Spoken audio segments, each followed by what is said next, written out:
One thing I'm going to mention is the oil change event that's coming up quickly. We need volunteers for that, so if you please, there's a sign-up list out there at the Connect area, and we would love to have you volunteer to change oil on March the 22nd. Okay, it's a lot of fun. We need lots of help. All right. I'm going to kick us off here. Jared, the announcement said Martha Barton was at Morning Point. She's not at Morning Point yet. Okay. She's not. She's supposed to be there either the end of this week or the first of next. Okay. I think that's a change in her schedule, in her plans. And I don't know why, but anyway. Okay, thanks, Dave. All right.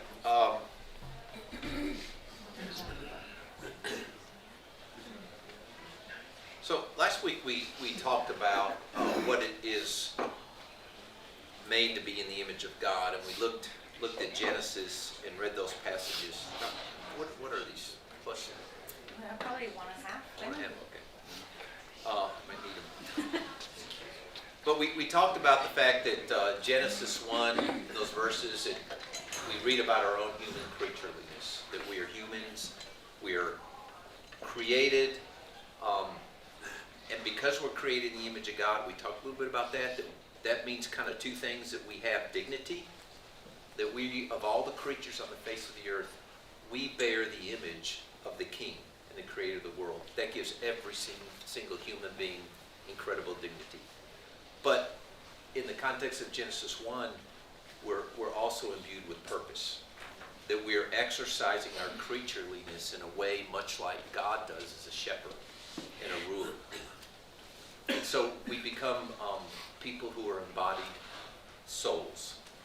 And life with God kind of comes from Sunday, right? It's a quality of existence that we try to live in right relationship with God, with creation, and with each other. In the Old Testament, they use the word righteousness to talk about that. To live in whole and just relationships with each other. That's what it means to be righteous.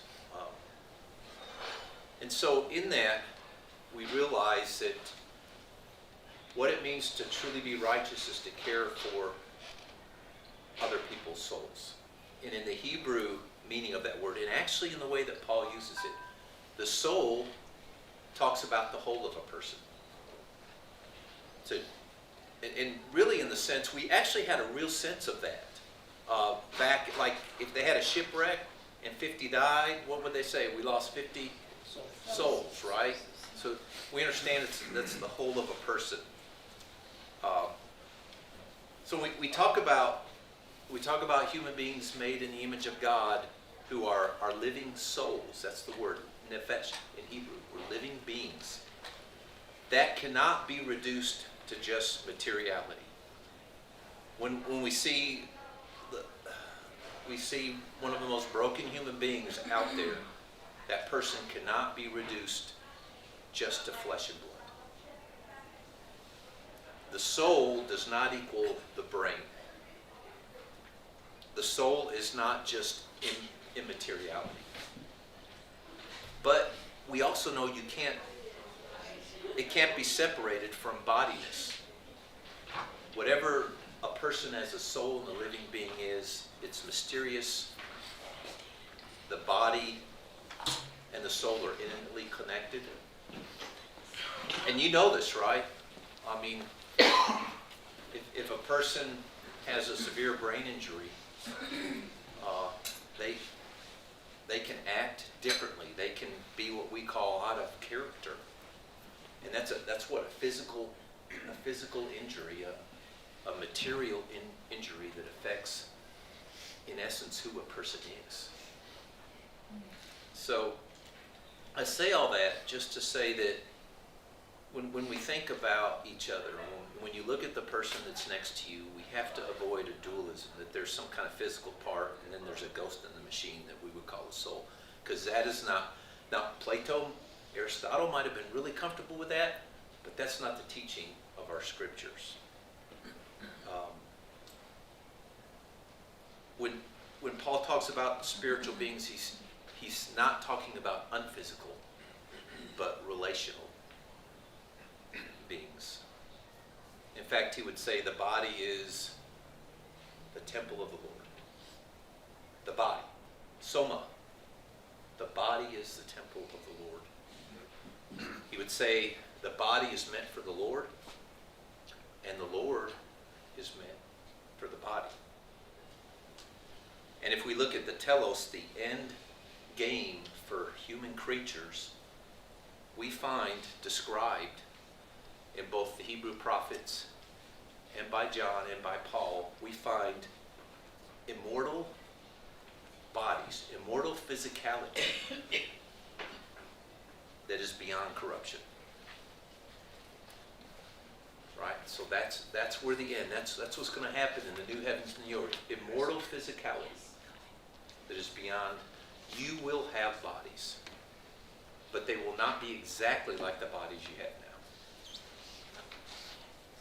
So, what it means to have gospel ministry is to tend to the wholeness of all of us as fallen human beings.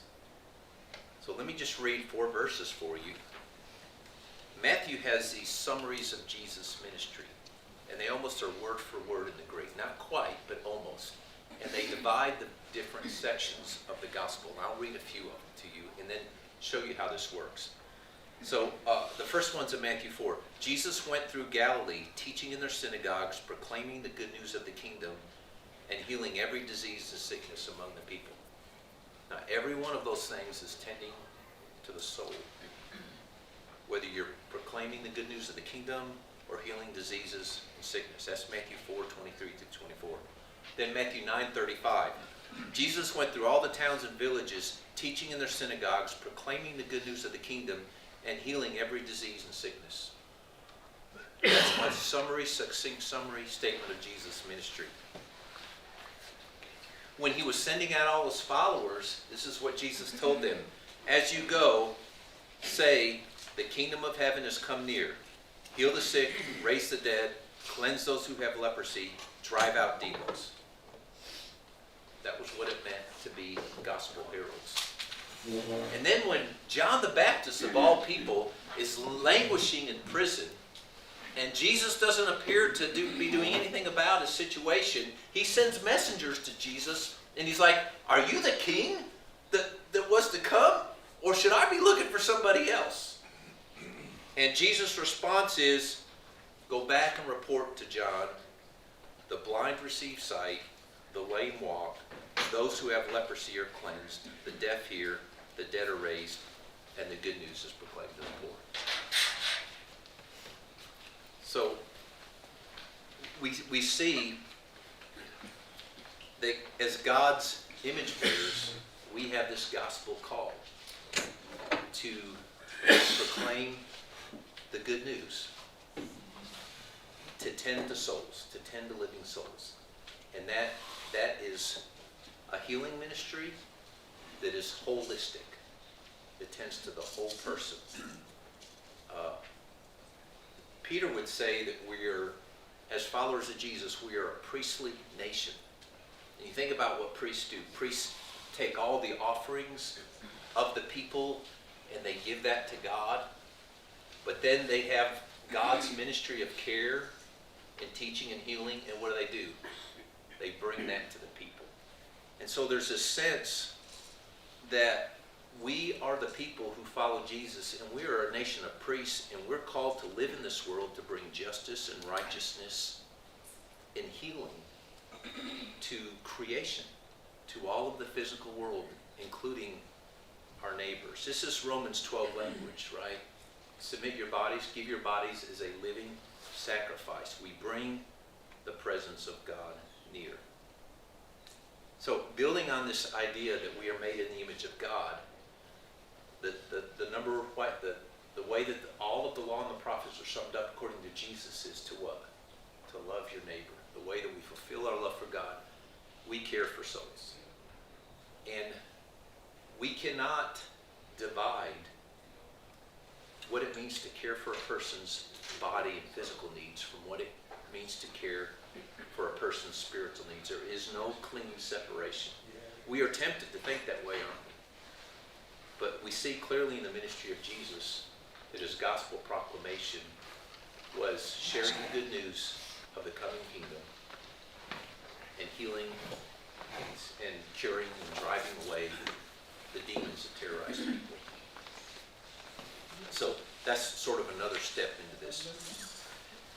Kirby shared last week that part of our goal in this class is to have a communal discernment about what it means to be gospel people, especially taking this message to the poor.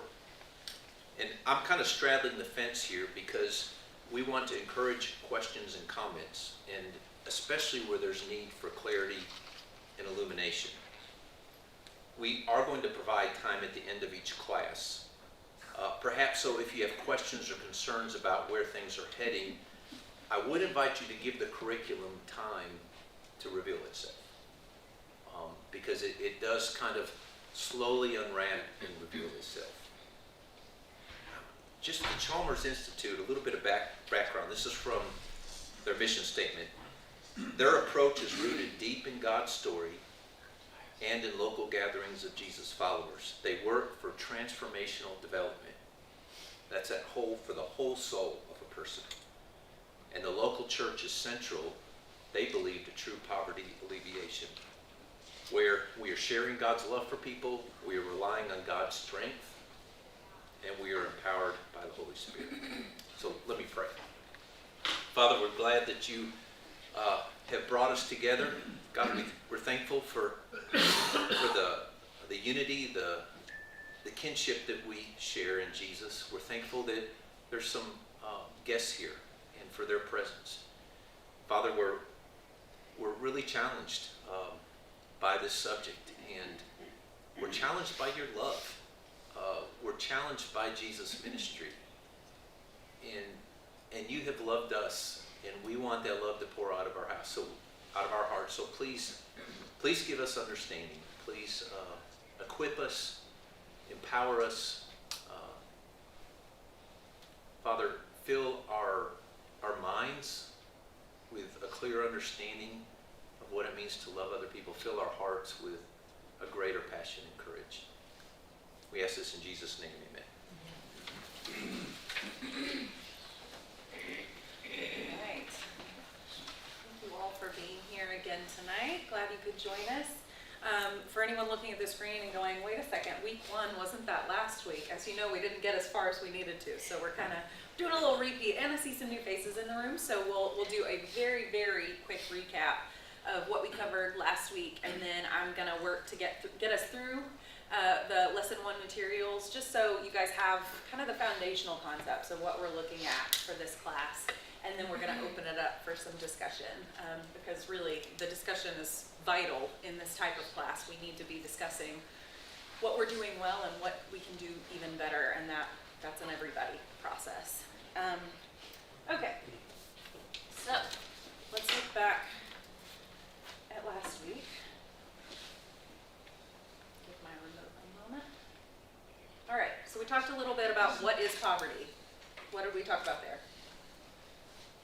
Just quick answers.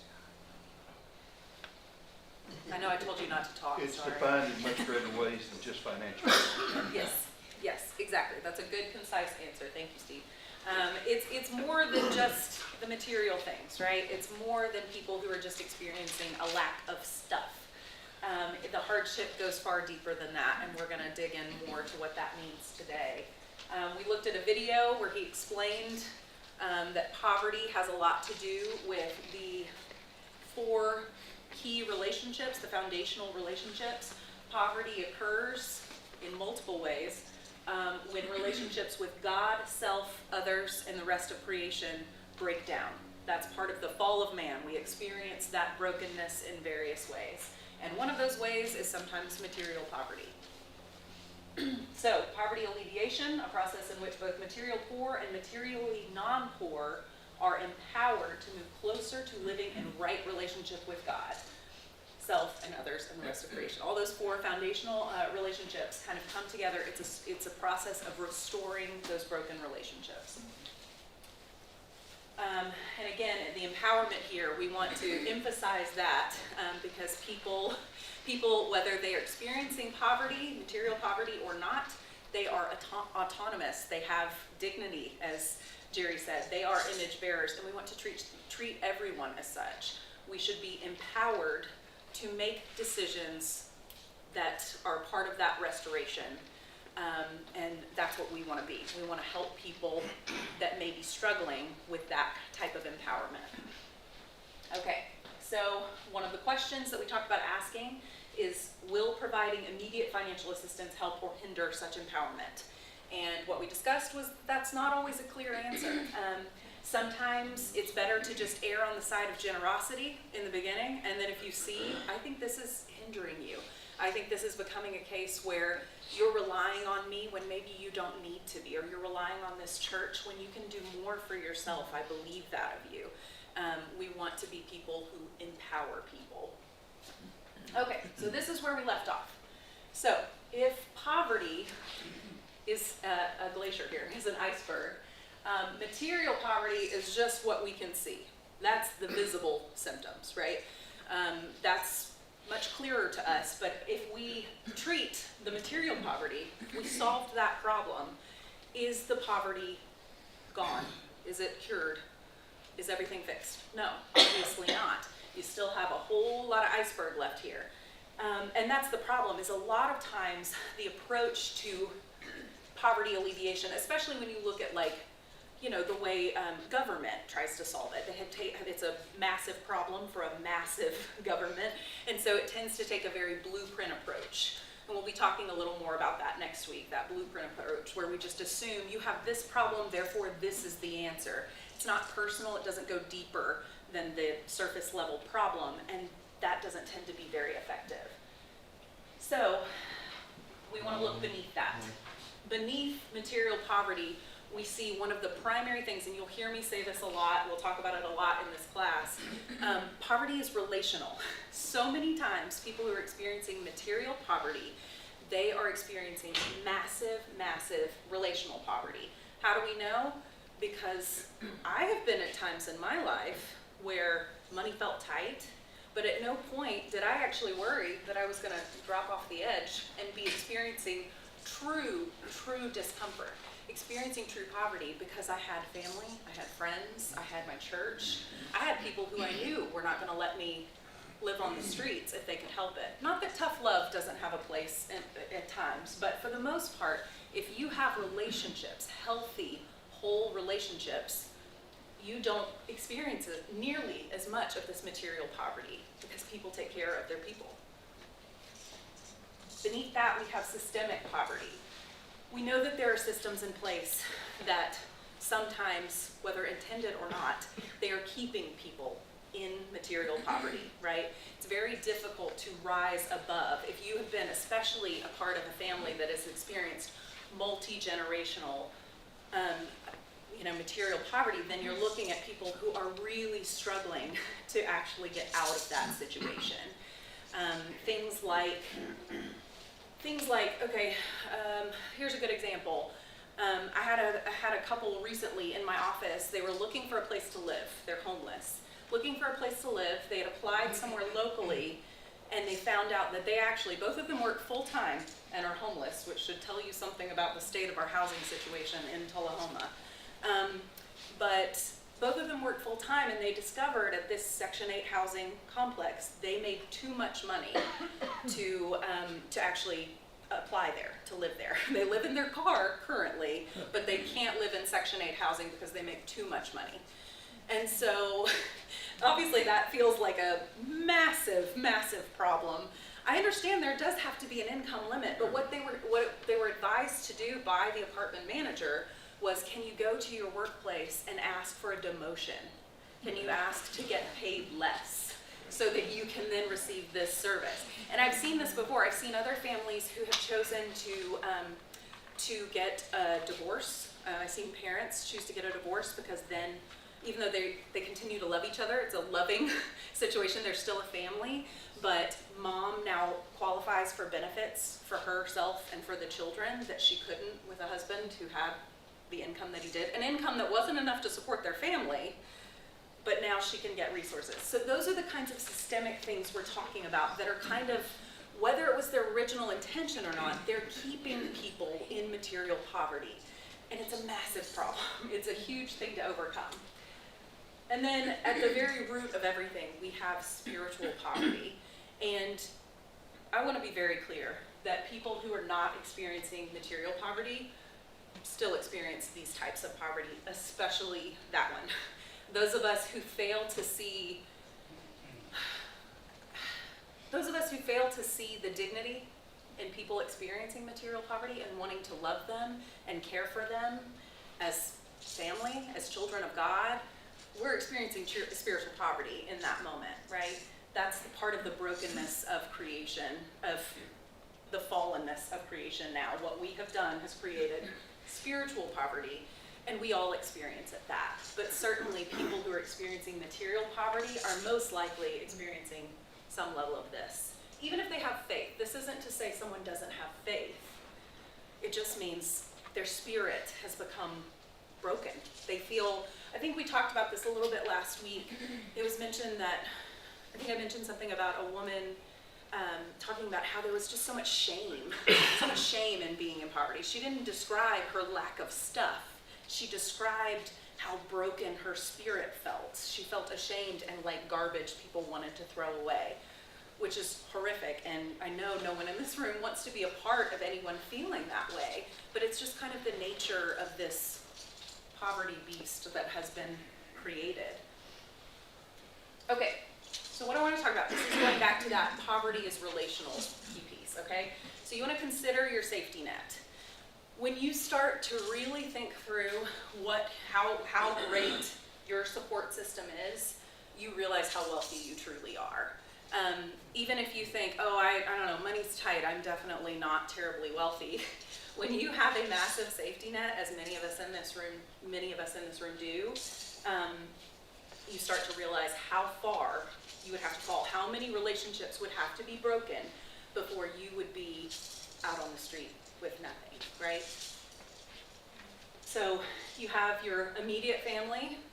I see plenty of people in my office or Monday mornings in the shelter who say, all my immediate family's dead or gone, or I don't speak to them, or they've written me off, you know. Extended family, same thing. Oh, they wrote me off years ago, I don't even speak to them. And then you've got your friends and your church and your coworkers. If people don't have a church and they don't really have a lot of friends, and maybe they're living in their car, and maybe they don't have work, so they don't have coworkers, who are their people? Who's looking out for them other than maybe, I don't know, the person who is checking to make sure they still qualify for SNAP benefits? You know, those are the people who check on them from time to time, or the police who come to move them out of the current place they're staying. That's a lonely existence. I mean, again, not only is that poverty relational, but spiritual, how deep that must feel. That just must feel so painful to not have anyone. And for most of us in this room, I don't know how long that list is for you, but it's very long for me. If I woke up tomorrow and everything was gone and I had nothing, I don't really fear. I mean, don't get me wrong, it'd be uncomfortable. I wouldn't be thrilled with that prospect. But I don't really fear it in as serious a way as some people do. And for some of them, that losing everything, they live on that edge, right? And they don't have anyone to catch them when they fall. And so that's where we see people coming in, say on Monday mornings, because they're struggling. Or maybe what support they have also doesn't have any resources. You know, they don't have anyone they can turn to who has something, who's doing any better than they are. And so even if those relationships are whole, they're still suffering from that systemic poverty, right, that we just talked about. So, the ultimate solution to poverty is what? Can anyone guess what I'm going to say? Connection. Well, that's a good one. But I'm going to go even a little more global than that, okay? It's Christ, right? Christ is obviously the solution to poverty. We know that he has the answers. Here, I'm quoting directly from the material from Chalmers. Put these on. Christ is reconciling all things, transforming whole people, both bodies and souls. And it doesn't stop there. For Christ is reconciling communities, nature, cultures, institutions, and systems. Yes, he cares about people's souls, but he also cares about hunger, sickness, racism, homelessness, mental illness, spousal abuse, electric bills, and rent payments. And we know that's true. We know he cares, and that's exactly what I think a couple people hit on it last week, and Jerry hit on it a little earlier. It's not just about what's inside. It's easy to say, like, you just need to come to know the Lord, and then you'll experience more peace later, right? You'll experience peace in the afterlife. But that ignores who they are now, the living soul that's here, the person with dignity who deserves more than what they've been dealt in this life. And we through Christ, have the power to help. So, okay, but we need to talk about what does that actually look like practically. It's very easy to say the answer is Christ, but we need to talk about what does that look like? How does he work through us? How are we carrying out that mission? So, we've got 3 broad categories for poverty alleviation. And I think that's from another class. I'm actually going to use this for that. Hold on, bear with me a second, guys. I'm going to do a very poor drawing here in a minute to explain this one. It's going to seem really simple. I thought it was when I first read this part, but then we did a little quiz, and I probably should have brought the questions and let you guys do it too, but we did a little quiz in the class on, they'd give us like a little case study and say, which category does this fit in? And we all bombed it. It was not as easy as it seemed, so it's a little bit tricky to identify which category a situation falls in. So we have relief, rehabilitation, and development, okay? These are the 3 ways that we can provide some sort of poverty alleviation. So here's what we want to talk about. All right, so we've got a person who's trucking along. This is their current level of functioning, okay? Whatever that may be. They may be doing great, they may not be doing so hot, but they're surviving, they're stable. Then we have a crisis of some sort. Maybe a family member dies, or we lose our job, or even just a tire blows out and we didn't have money saved for that. Some sort of crisis has happened and now we're in free fall. Our bank account is empty, we're overdrawing, we can't pay bills or child support or whatever, and everything is starting to fall apart. We're gonna get evicted, we're getting our electricity shut off, we're in free fall. So they're basically bleeding at this point, okay? So then comes relief, all right? Relief is much like our Monday morning ministry, okay? Relief is when we say we're gonna meet an immediate need. This is an emergency. We just need to stop the bleeding. We need to keep you from losing your housing. We need to keep you from having your heat turned off. Let's stem the bleeding, okay? So then you've stopped the bleeding, but they're still at a far lower level than where they were before the crisis. So now we want to do a little bit of rehabilitation, okay? And we're not talking drug and alcohol rehab, although sometimes that is part of the equation. Sometimes that is relevant. So rehab means I'm trying to get you back to your previous level of functioning. I want to make sure that you still have, if you had stable housing before, I want you to have stable housing now. If you were employed before, I want you employed again. So this is just us trying to assist them in accessing their resources, or we're letting them borrow some of our connections, some of our resources to try to find them those things to get them back to their previous level of functioning. Then we have development. And for development, that means, okay, we got you back to where you were, but you have other dreams, you have other goals, there are other things you want out of life. Is there anything we can do to empower you to get there? You know, we got you back to work at wherever you were working, but what your real dream is to start a lawn care business. Can we help you with a loan to to get that going? Can we make sure that you know, can we pair you up with a mentor who knows something about running a business? That's all part of the development. Can we help you sign up for classes if there's something you're interested in learning more about? So that development is just like, we want to help you get where you're going, because you're not just like, maybe this was great. Maybe where they started was great and they're happy with that. That's wonderful. They should be. That's wonderful. However, if they feel like where I was before was fine, I was surviving, but I wasn't thriving, then that's where the development piece comes in. So, and that goes back to what Jerry was talking about, that this is more of a holistic approach. We want to address the relief, the immediate needs. You have to give relief. How can anyone focus on, oh, I have a dream of, actually being a teacher when you can't pay your rent? That's just, we have to solve the immediate problem first, or help them solve that immediate problem first, and then we can move forward with the rehabilitation and development piece, okay? All right. So, the biggest thing when it comes to providing, especially material resources, is to check our motives, to consider, why am I giving?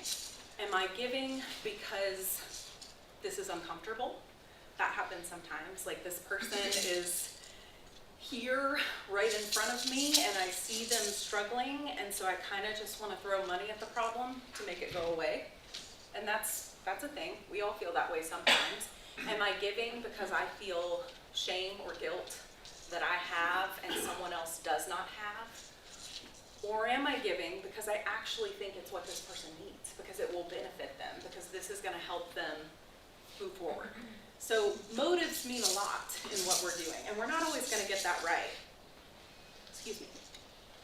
This is a quote from the book. Even as believers, we might be sinful in our giving. I can give to ease the tension in the room so that the person likes me. That's no different than taking shots of whiskey to ease the tension of the day. I'm living in my tension, trying to relieve my tension. And so that can be kind of an uncomfortable thing, because it feels like, I'll be honest, when I first read this piece, I kind of felt like, it felt uncomfortable. It felt like I was being called on the carpet, as if my intent for generosity was being questioned, okay? And sometimes, though, I do think we have to examine that, because generosity is lovely, but giving just for the sake of giving is not always the right call, because sometimes we're doing this when what they need is this or this. And so that's a relevant question to ask ourselves. Like, am I doing this part just because it's a short term? I can kind of just give money and then go away for a while and I don't have to think about this? Or are we giving because we truly believe that's what that person needs right then? And again, we're not always going to get it right, and we don't always know for sure. But a helpful rule of thumb is we're trying to avoid something called paternalism, right? We want to believe that people can do for themselves. So if we are in the habit of assuming that a person cannot do for themselves, then we've gotten a little bit of a God complex there, or a savior complex, where we think, you're not capable, I'm just going to handle this for you. And that's not great, because we actually do unintentionally communicate to people, you're incapable. And that's not helping their situation. That's not empowering. So we want to make sure that we are avoiding acting like a parent to them. And a parent who doesn't want to let go, doesn't want their child to learn to do something. It's really an unhealthy dynamic if we're trying to be in Christ-like relationship with people experiencing material poverty. Okay? All right. So, now, how do we think we're doing here at Cedar Lane? How are we doing? Given the things that we've talked about, what do you guys think? I wonder how much in the development phase we get. I would see that as a weak area. Okay. I think we're in a lot of the relief phase. Mhm. Seems like most of what we do is relief. We definitely do a lot of it. Yeah. I think that also speaks to what our community experiences, unfortunately, too, that the need for emergency relief is so great. I don't think that that's necessarily because churches and nonprofits who work with that population are intending to make people dependent or something, but it is the simple fact that many people, I mean, their ends aren't meeting one way or another. And so they're just utilizing the resources available to them. But yes, relief is a huge part of what we do here. To move toward development, you've got to really understand the problem. Agreed. And, that's oftentimes, there's got to be a common understanding of the causes That's right. between those that can help those causes and the person that has those causes. So I think that's a lot of the big problems with development. We may find out, hey, they need an education. And if they don't think they need an education, it won't ever work. Right. You've got to have a common understanding of the causes. Yeah, and that's right. I think there's sometimes, and again, that's where I always feel like I'm kind of riding that line of paternalism. I'm constantly telling myself, like, you're not their mom, you're not their mom. You know, especially if I'm working with like a younger person or a younger couple, younger than myself, there is a tendency to want to be like, you know, they're telling me, well, we're going to get this money from this place, so we'll just go get an apartment. And I'm like, okay, hold on. Like, you have money to get the apartment, but do you have money lined up for another month's rent? You know, let's think this through. And so there is kind of, like you said, there's a tension that we live in these roles. And like we talked about last week, it can be uncomfortable sometimes to walk through this, to avoid doing for or doing to. We want to do things with people. It's very easy to go, no, I know better. I obviously know better because look at how much better my situation is than yours, you know? That's obviously not the message we really want to communicate, but it is kind of what we're unconsciously communicating when we tell someone, I know you're saying you want to do this, but what you should want is this. This is the right thing to want. And so we have to really keep that balance. Yeah. So I know some things that we've done really well with trying to help people get jobs through helping them, through contacts and things. We've had some successes with that, and we've had some failures. But for those successes, is that fall under rehab, or is that kind of between rehab and development? Really depends on the situation, I would say. I see what you're saying. I know, for instance, there's a man we've come in contact with through Monday mornings who currently just needs income. And we had him kind of hunting around, going to see what was available, where could he put in some applications. And he had some qualms with some of the places. As far as, well, that's not really what I like to do. And I want to be careful with that, okay? That is relevant. You gotta have, it's not gonna be a long-term job if you hate what you're doing, right? But also, oh, I don't know, that one's not enough hours. I need more hours than that. And so, but the problem is we're here. We're here where we just need money coming in, period. And then we can, and so that was the conversation we had to have, lovingly, gently, and I don't know if I did it right, but just, hey, I think it's really important right now we just get some money coming in because we got rent coming up next month, time to just find something. And then once you've got this once your situation has cooled a little bit, we're not so far behind on everything, then we start looking for the job we want, right? But again, have to be careful there because we can't tell people what to do, we can't tell them what to want. We can just offer a little bit of support and advice. We're going to dig more into this in coming weeks, but there is something to the fact, there are going to be times when working with people who are experiencing like immediate and severe material poverty, there are times when you might be having a conversation and you're going, what? Like, why would you want to do it that way? Like, that doesn't make sense, or I don't think that choice is wise, But you also want to keep in mind that for a lot of people in that situation, the bandwidth to be able to make really good decisions, the way our brains work, it's not working like yours or mine does when we're not experiencing a crisis, right? When we're in crisis mode, we go into short-term decisions. Short-term and like not always the best long-term consequences, but that's what we have to always keep in the back of your mind. Like, I need to remember that your perspective and my perspective are differing greatly in this moment.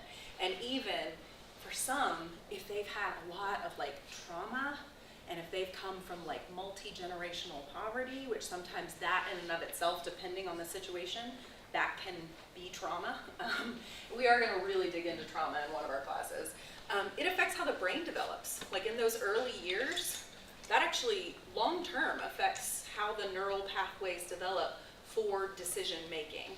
So it's always good to keep that at the front of your mind, not in terms of like, oh, your brain doesn't work. You know, we don't want to write someone off because that's not true. It does. It's just we want to keep that in mind that their experience is different than ours, and that the things that seem easy or sensible to us may not feel that sensible to them. You know, we have to remember that some of that is our own privilege talking. Okay. Anyone else? Difficulty that through the years is the time commitment. It's huge. Working with different families, especially extended, the time commitment, and we are all busy families with, you know, the activities, and you're working with someone and their time schedule isn't necessarily fitting with my time schedule. And so even in the rehab, a lot of times there's no transportation, and so you become the wheels for them to go to a job interview or whatever the need there is. And so I've tripped many times over the time commitment. Yeah. It's just a very small part of that puzzle. Right. Well, and I think as Tom pointed out, that's probably part of the reason we don't really even get to the development phase of things. Excuse me, y'all. Because it does require a huge amount of time invested in a person, and also often, sorry, I've got a tickle in my throat. Oftentimes, there can be a lot of frustration with, you said you were going to come and talk to me, we were going to meet today and talk about this issue, or, you know, for me, that's part of what my role here is at Cedarland, was kind of an attempt to like aid in that, right? Because a lot of people do struggle to find the time, especially for some of our like Monday morning clients that may just need something additional. Thank you so much. Thanks, Dave. It's very nice. Elders work. Shepherding right That's right. That's right.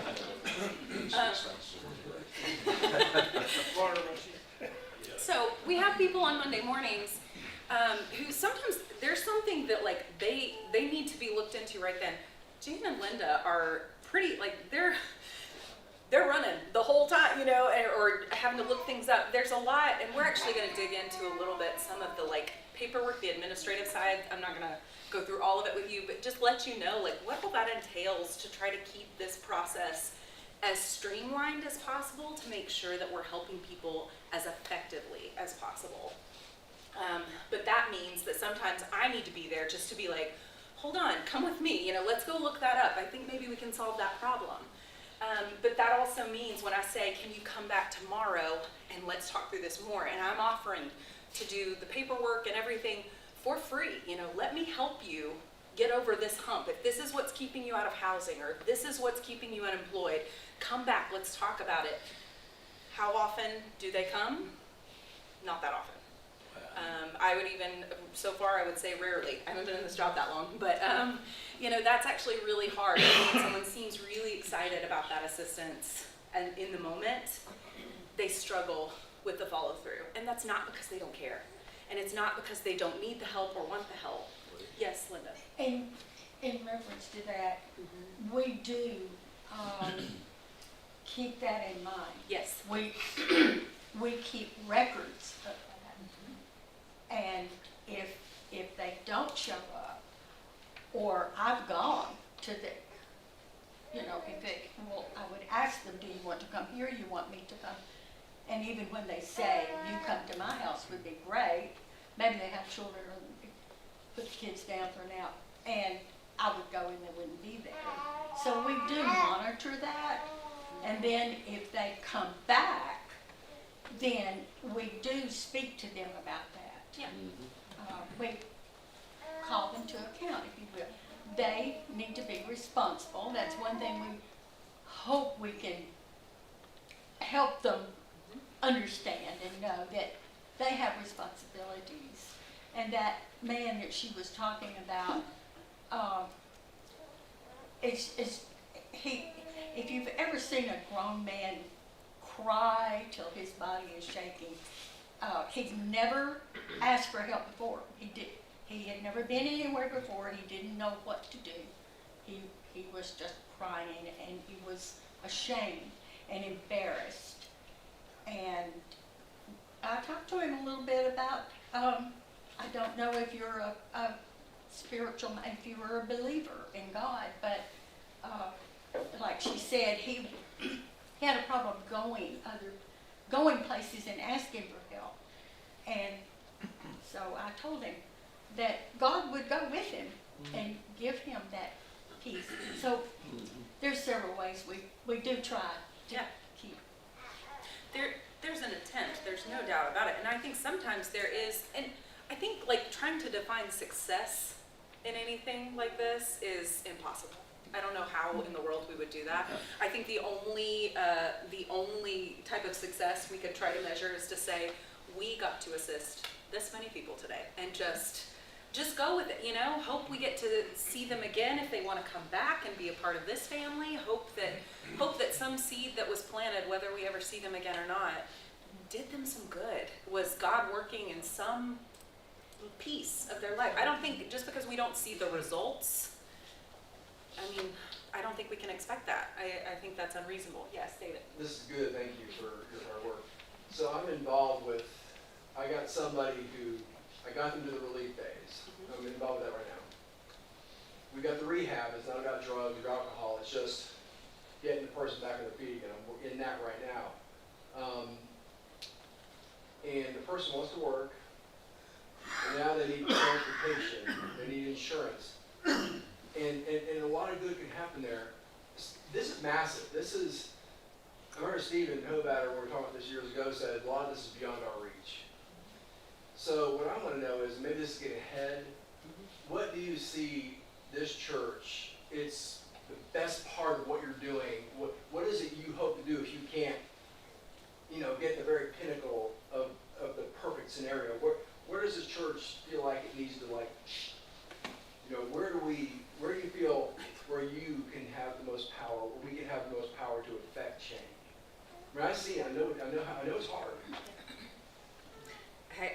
Like I said, I think that's a little bit like trying to measure success. I think if we just believe we are carrying out the mission to the best of our abilities and loving our neighbors and treating them, if our church is a family, and I don't doubt that, I hope no one in here does, because when it comes to some of our benevolent efforts, what tends to be, if one of our members has fallen on hard times, can they turn to the church for help? Yes, absolutely. And I hope everyone in here knows that. Yes, your church is your family. They're not going to let you fall on your face if something difficult happens. Yes. So what we did was, this person was going to die in the gutter. Mm-hmm. We established that first room, family. We got that back together. It was very difficult. We maintained that, and that was pretty much the safety net. So, you're saying, I think relationship, that's got to be the first rung. Christ, yes, but Yes. relationship. Absolutely. So And that is something that I find myself saying more and more to people. We said it to people constantly in the shelter. We say it on Monday. We say it all the time. It's just kind of, and part of this comes from part of my unofficial intake process with someone when I'm trying to kind of figure out what their situation is, what what do they actually need? Like, I know what they've come in for on a Monday morning, saying they need help with, but like, what's kind of the root of that? What's going on under, why isn't rent paid? Maybe it's your third time here, so your last one for the year, so, okay, rent's not getting paid consistently. What's going on? You know, I wanna understand, are we working, have we been sick? Do you have family? Do you have friends? I wanna know what their support system is. That's usually like the biggest thing I'm trying to chip away at, is figuring out, who are your people? Do you have people? And if the answer to that is no, if they're relatively isolated or most of their relationships are broken, I tell them, like, we'd love to have you here.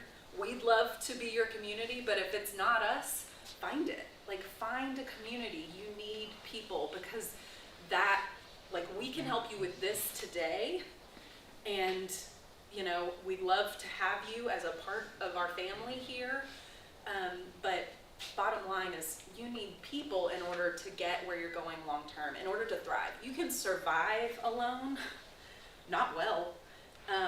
None of us would. You may think, oh, I'd be all right. You wouldn't. You really wouldn't. God made us for community. It's just, it's so clear, especially when you are working with people in material poverty on a regular basis. It is so clear how important having healthy, whole relationships is. So, Tullahoma has a reputation that goes beyond our borders, where homeless people or people looking for a free handout know about Tullahoma, and they come to Tullahoma, and we see them in the Walmart parking lot, we see them at different locations.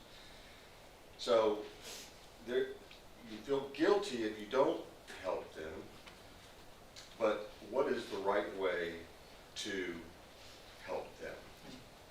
That's a fair question. And you know, I think we do have a pretty substantial, for the size town we're in and like how far we actually are from like a metropolitan city, it is a little bit disproportionate, our homeless population.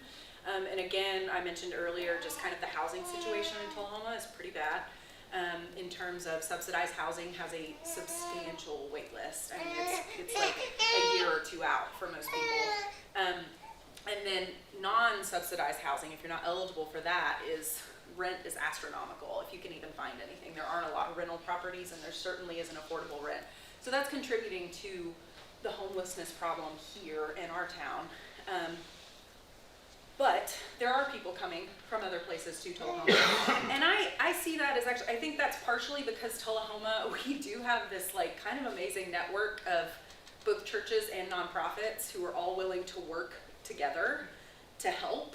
And so I think there are people that know, like, there are, even though Tullahoma in many ways I would describe it as a bit of a resource desert for people in need, and by that I'm referring more to like government resources are a little hard. Like I said, subsidized housing is overcrowded, and yeah, there just aren't always the programs that you might find in a bigger city here in Tullahoma. However, we have resources in that we have a ton. We have that Better Together group. I don't know how many people are aware of Better Together, but we are a part of that group. Jerry and Skip and I go to these meetings, and it's a bunch of church leaders from around here, as well as like, you'll see city officials on occasion, probably not as often as we'd like to see them there. But you'll see other like nonprofit leaders, you know, whether they're a faith-based organization or not. Everybody's getting together to talk about, this is what's going on. We have seen this need. What can we do about that? Does anyone have a resource for that? Like, we're all just sort of pooling resources and also keeping in touch so that we know we're not all trying to cover the same need. Does that make sense? Like, it makes more sense for everybody to have a little bit of a niche. That way everybody can get all of their needs met. So being willing to work together is actually a really unique thing. And especially, actually when I was in this class, this Chalmers class, you know, I'm in there with a bunch of other, mostly ministry leaders of some sort from all over the country. And we have little breakout discussions all the time in this class. And I always felt a lot of them were from big cities and like really hip churches, you know, and I kind of felt, I felt a little bit like the, What? I know, it's shocking, but I felt a little bit, I felt a little bit like the bumpkin in the crowd, I think, but then when I told them about this Better Together group and how effective that had been in helping us sort of organize how we do outreach and things in this community, they were all like, oh, like they were so jealous that that was a thing, because getting churches, especially, to play well with one another is really difficult. Most people have not had success making that happen, and churches who are willing to partner with nonprofit organizations who aren't faith-based. But here we have like a wild amount of churches that have just said, we just want to help people, whatever that means. If we all have that mission in common, we can do this. So there are some things that I think are drawing people to Tullahoma, because there is so much going on here to help people who have a need. But, sorry, to answer your other question about what do we do, that's kind of the whole point of this class. I mean, we're really, and that's not an easy answer. As far as should you hand them cash, generally I don't. That's not the way I handle things. I do kind of, I know we're about to be done here. I would love to touch on very, very quickly, just because Linda and I had this conversation on Monday, that we kind of have a protocol for what we do when people come here to the building asking for help. Sometimes you'll see people on like Sunday mornings or Wednesday nights who come to see if anybody can help them. Maybe they're saying they need gas or whatever it may be. That's fine. But if you're interested in how Militia handles that during the week, she fields most of those phone calls and people who come to the door. And then just kind of what our policy is on Monday mornings, how we handle things, and then you can kind of make your own informed decision on how you're going to handle any given situation. So typically if somebody comes in, and this was not always the case, this is a relatively recent development in, how many years would you say you've been just pointing people to Mondays? Since it's been made. Yeah. I guess. Okay. So there was a time when somebody could come in, like Mondays were already a thing, right? Mondays, how long have we been doing, you have been doing many years, right? Monday morning ministry has been a thing. Yes, it's been around for 50. What now? Oh, it's, they have to get there at 8:30, and then it's usually a couple hours. But anyways, yes, we've been doing Monday mornings for a long time, but people kind of had figured out, like even if Linda and Jan had said, all right, you know, you've gotten your help for the year or whatever, they knew if they came back on Tuesday, well, maybe I can talk to the preacher and he might hand me, you know, some money for groceries or whatever, or a grocery card, whatever it may have been. And so people were finding kind of a workaround there. And so that made all the hard work of trying to make this system really efficient not really great, because people knew the workaround. So now, Militia's policy is she points people to Monday mornings. If they come in another time of the week, she says, oh, we can help with that on Monday mornings. If they have a need that isn't something we do on Monday mornings, she has a sheet, a very long list. I think Cherie put that together. I want to give her due credit. There's a great little like spreadsheet that shows everywhere in town that offers any kind of assistance, shows when they're open, their address and phone number, and what kinds of assistance they provide, okay? It's a really great sheet. They're in her office on the shelf, right? Yeah, I need to print some Yeah, out. there are copies on the shelf. So if anybody ever comes in and you don't want to just say, you can come back tomorrow and get the help you need, you can go grab them a sheet, because that's what they do. Like on Mondays, if someone comes in and they've used up their 3 times for the year, we say, okay, are you aware of the places that you can go? Because we're not ever trying to just tell anybody, no, we don't want to help you. But if their need is immediate and it is material, we have to be kind of wise about how we do that. And that makes it so that we can log those time. Anytime someone is given assistance, it is logged into something called Charity Check. When they come in on Monday mornings, other organizations in town use Charity Check, so we're able to go in, look at someone's file and say, okay, they received help on this date from this place for this need. This is how much they were given. It has curbed a lot of the like shopping around for the same bill. I'm not saying everybody was doing that, but it certainly happened. And so that really is helpful. So if you have someone come in, and this is specific to the church, if someone comes into the church and you do feel called to help them, okay, in a material way, to give them money, to follow them to the gas station, fill up their tank or whatever, that's up to you. No one's telling you you're not allowed to do that. However, we would really greatly appreciate it if you would let Jan, Linda, or myself know, you can also leave a message with Melissa, she passed that along, that you've done that, just because sometimes we have had situations, we actually had one recently where somebody had kind of gotten a workaround. They had used their 3 times, but then they found they were able to get a little extra assistance by coming in on a Sunday morning and talking to someone different. So that's And- just, And sorry. then, Yeah. that same person that came here on Sunday came again on Monday.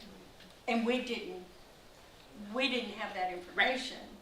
So if you feel, led to help someone that comes in the parking lot or, and Tom found this out, with a guy that was needing to get to Nashville to, see, did his mother die? Anyway, I think his mother died 3 times. Yeah, well, He was yeah. going to the funeral 3 Yeah, times. his mother died, his sister died, he had a niece that died, and he kept, because I was the first one here on Sunday mornings, he was always coming up to me saying, I need to get to Nashville, my mother died. The next week, Right. oh, my uncle died. And it's the same Well, person. and see, Tom met And I him find first Tom and has a history with that person where some of the rest of us might not. And it would be very helpful if you feel led to help someone on Sunday morning. You could even come and get one of us, and we'll help you with that. Because we may know With that. that process, so that we'll know when that person comes back, we'll have a record. That's Yeah, I like the 3rd time, the guy came up, Tom walks out and says, who died this week? His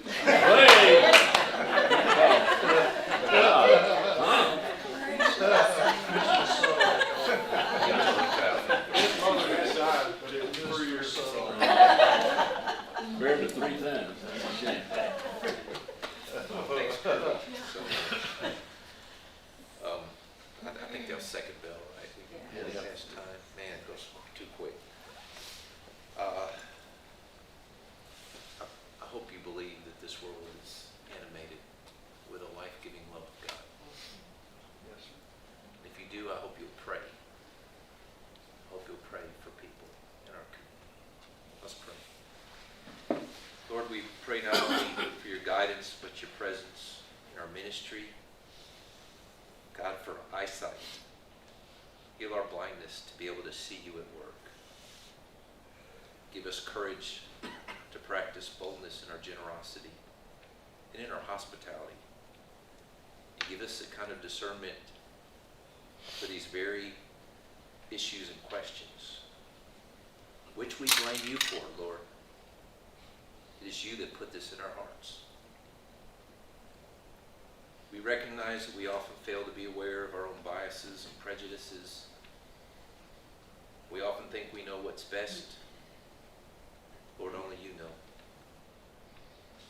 We pray you grant us humility. Allow us to be uncomfortable, especially being in relationship with someone who is struggling. Help us to point towards you.